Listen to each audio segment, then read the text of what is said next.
Bagaimana sejarah singkat proses Tuhan membentuk pendeta Sentrosel hingga melayani sebagai gembala Gemim Kristus saat ini? Saya mengenal dan ada di Gemim Jemaat Kristus Manado sejak usia 15 tahun, yaitu pada tahun 1979. Awalnya saya diajak oleh kakak saya untuk masuk di gereja Gemim Kristus Manado. Waktu itu kakak saya sudah menjadi anggota jemaat. Dan setelah beberapa waktu, saya kemudian mengikuti ibadah remaja, yaitu pada tahun 1980. Sejak diteguhkan sebagai sidi jemaat pada bulan September tahun 1980, saya mulai ambil bagian untuk terlibat aktif di Komisi Pemuda.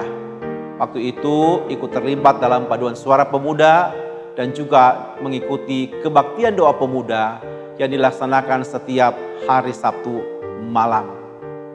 Lalu kemudian saya juga mengambil bagian pelayanan di Pondok Gembira, khususnya di Rayon Tikala, Banjar. Dan pada tahun 1983 sampai 1988, saya juga mengambil bagian untuk melayani di sekolah minggu. Juga pernah menjadi pengurus di sekolah minggu. Dan pada tahun 1988 bulan Juli, saya memenuhi panggilan Tuhan untuk dibentuk menjadi seorang hamba Tuhan di Seminari Alkitab Asia Tenggara Malang.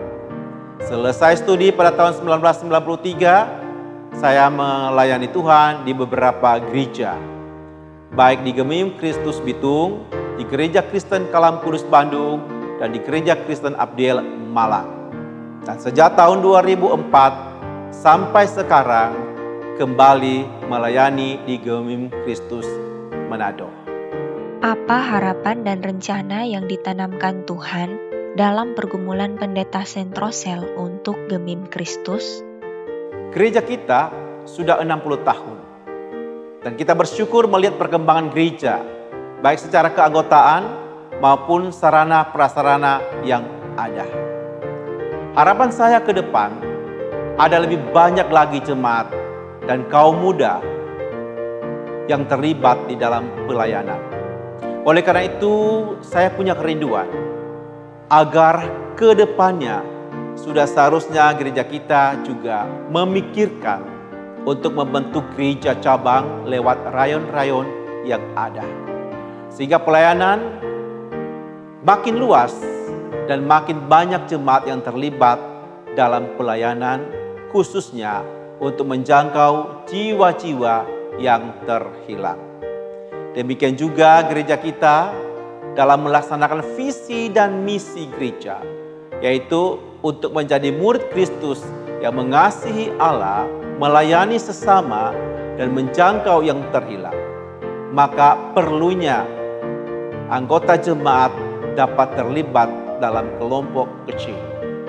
Karena melalui kelompok kecil ini, anggota jemaat lebih mudah untuk saling melayani, saling menopang, saling menguatkan, dan saling mendoakan satu sama lainnya.